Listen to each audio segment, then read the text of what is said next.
It's Thursday morning and welcome to a new LongBox Paradox.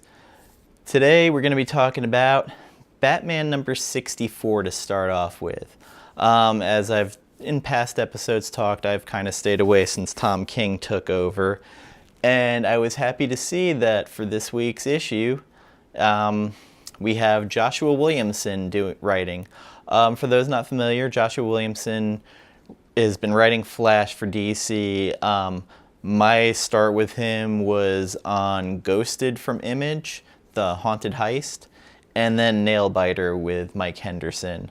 I've loved Josh's writing since reading those and followed him from book to book. My favorite by him with DC has been the issues he wrote of The Button, which, the Thomas Wayne part he wrote in, I think, part 3 of The Button was just, it hit you right in the feels. And it kind of brought me back to reading Batman for a bit, only to follow up with disappointment after. This was an interesting issue. Starts out, this also ties into Heroes in Crisis. So if you're not fresh with that, you could still kind of get what's going on. It starts out with Batman going to make an incision, looks like to do an autopsy on Wally West, his body. And if you haven't been keeping up with Heroes in Crisis, spoilers, I guess. From there, it jumps into this, might be a flashback. I'm a little not fresh on it right now. But the Justice League is fighting a Justice League of Amazos. And Batman's mind's kind of wandering during it. And there's all this stuff going on where he's a little distracted. And Flash also, we start getting into they're having issues with the investigation and not meshing well at the moment. And Batman suddenly leaves, followed by Flash. And Batman, we cut to the Flash Museum, which I have to say, these 2 pages where they show the statues of the Flashes is probably the best art by Guillaume March in this issue. At least it stood out to me. And we see these crowds at the Flash Museum, and then this crash happens, and stuff's getting destroyed. And you see this outline of a figure that looks kind of familiar, got a cape. Batman's there, he starts helping people, and then Flash shows up, and then the kind of showdown between them. Flash didn't really trust his reasoning of how he got there, so they kind of lay all the cards on the line, and Batman tells him, well, some things have been slipping through the cracks, and one of them is Gotham Girl. So we do a cutaway, and we see Gotham Girl talking to someone, and we see that it's the corpse of her brother, and she's trying to reanimate him, and that kind of ends the issue. This, for me, was a good issue. Again, as soon as Josh is off of it, I'm probably jumping off, but I probably would have bought this issue anyway because there is a beautiful B variant by Sean Gordon Murphy. I know some people are kind of irritated because the way the orientation is on it, that it's long ways instead of to frame. I like the cover alone. I don't really care about it. I just love the artwork. So I'm looking forward to see where this goes. If King's writing The Flash, though, I might stay away and just buy the Williamson issues and kind of fill in the blanks. I don't know. I know this sounds like I'm really shitting on King, but I'll read all his other books, but Heroes in Crisis and this one just pain me to read normally, like these titles, and I can't put my finger on it exactly what bothers me about it, but I'm not the only one in my little Bat community that has issues with it. The whole wedding thing really kind of burned people. But enough about that. I'd rather talk about Young Justice number 2 by Bendis and Patrick Gleason. This starts off right where the last one left off, with Gem World.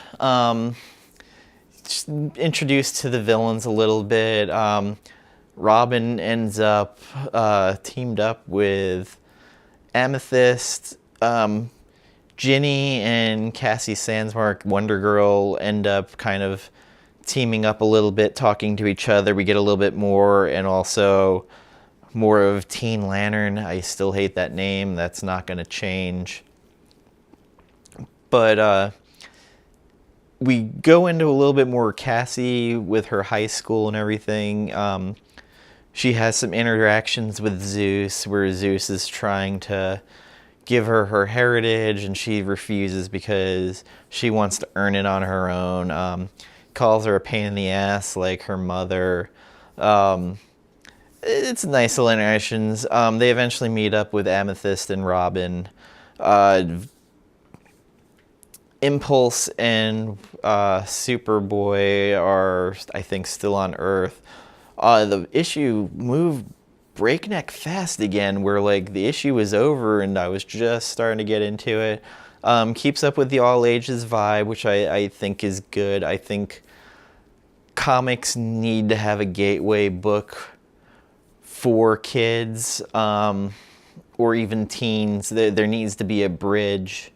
Young Justice was that bridge for a lot of kids for a while, even the Justice League cartoon. Now with the exclusive cartoons now on the DC Universe app, there needs to be a bridge to get people hooked. Batman the Animated Series was another one for people. Hopefully this and some of these other Bendis titles will be that bridge to bring in new readers, because that is something that I feel DC in particular needs to get some new blood in and keep it kind of going. I'd probably still put this as a buy. Again, there's a lot happening in it. You can kind of follow without reading the first issue, but it would be better. You can go either way with this series of trade waiting. I do recommend reading, even for the fact of there needs to be books like this out there for younger readers, and so far this kind of checks all those boxes.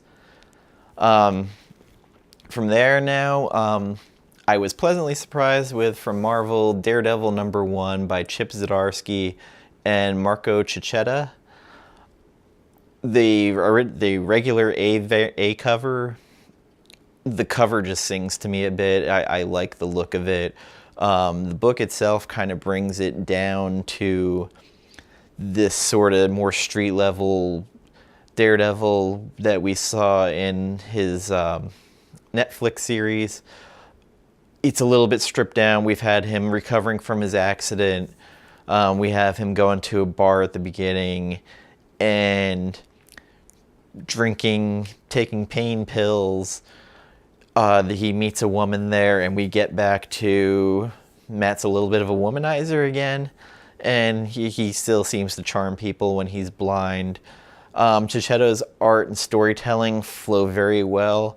I'd also kind of like to take a moment to kind of say how impressed I am with Zdarsky as the writer. I loved his Sex Criminals book with Fraction and the art of it, kind of the way it told the story, but since he's gone over to writing, there's been no real hiccups with it. I've actually enjoyed it. Sometimes artists turning to writers, it takes a little bit for them to get into it, and I thought he kind of hit the ground running, and this was a pretty great read for me.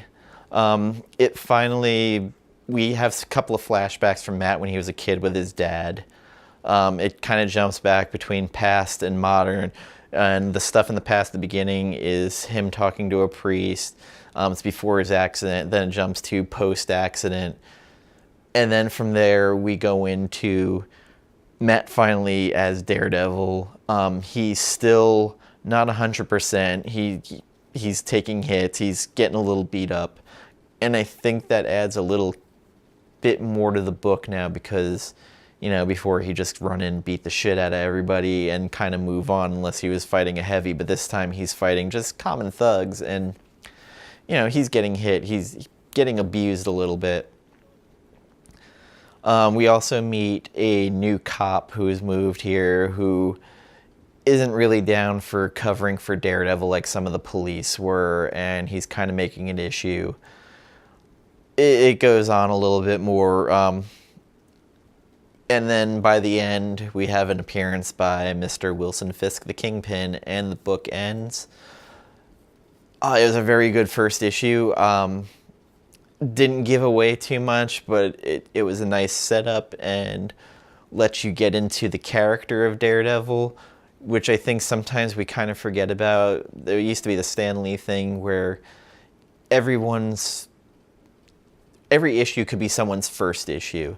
So it's kind of nice that they gave you a little bit there of backstory, even though really at this point, do you need it? But it was nice for new readers.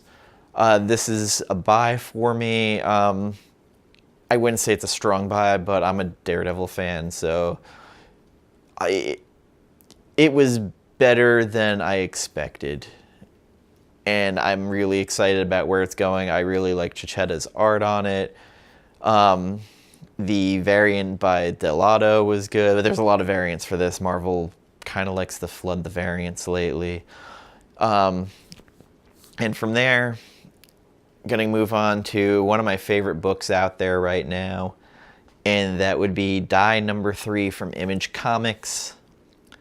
Again, Kieron Gillen, Stephanie Hans, just beautiful. It's a fantastic book. This one cut out a lot of the setup now. We're just moving into action. Go a little bit more into the characters. It starts out where the character Dominic / Ash in this world is discussing thoughts on Dungeons and Dragons and the dungeon and the dragon. And then you turn the page, and I'm going to quote my friend Sid, who, after she read it, tweeted me that she yelled, "Is that a fucking mechanical dragon?" And she all capped it. I'm actually going to put the tweet in here because it just made me laugh to get at 2:30 in the morning while I was at work. And as it turned out, they start telling the story of how this dragon and the situation they're involved in started, where, as I've said before, his sister Angela, the Neo, is kind of an addict to the fairy gold. So she saw some, came out, and they got spotted by an enemy. And it started all this shit. And most of the issue is Ash having this dialogue with him, herself, about the things going on. The Godbinder gets this information from one of the gods that there's a bombardment about to happen. So they manage to cover in time. Ash is kind of ends up in this, the only thing I'd say, like one of those, the closest thing, nearest thing I've seen, Wonder Woman in the No Man's Land, where there's all those ladders down, a little maze bunker thing going around. Goes down there and finds these inhabitants, and they've been gassed, they're dying, and Ash is talking to them. And one of them starts telling, he misses his wife, he's gonna die, and wants Ash to write this note for his wife that he does, knowing that no way they're going to be able to get it to him. And as he passes, this being comes out that I can only explain as possibly being that version of like a Gandalf. And I say the Gandalf because summons a bird to take the message from this inhabitant that almost look like hobbits to his wife. And down there, the dragon is still bombing the shit out of everything. And Matt, the Grief Knight, is down there, and he says that, you made me feel this sadness before with your power. And Ash ends up telling him what he just encountered with those inhabitants that died, and has this monologue of, well, I don't even have to use my power to bring people grief and sadness. And the Grief Knight is powered by the emotions, and he powers up and kills the dragon. And as they have a discussion afterward, and from there on, we see more of these enemies, and the bird that was shot. The bird who took the note was shot down, and we meet, I guess, which be one of the new heavies who has an army. It moved at a good pace, where we meet the Hobbit-type inhabitants. Kind of slowed down a little bit, but it was necessary to the plot to have them in there. I really enjoyed this. For me, it's a strong buy. I don't blame you if you kind of trade wait, at least for the first trade, to see if this is your flavor. But so far, it hits every note for me that I need out of a book. I mean, it's not Saga. I hate when people compare things to Saga. Everything's the next Saga. This isn't it.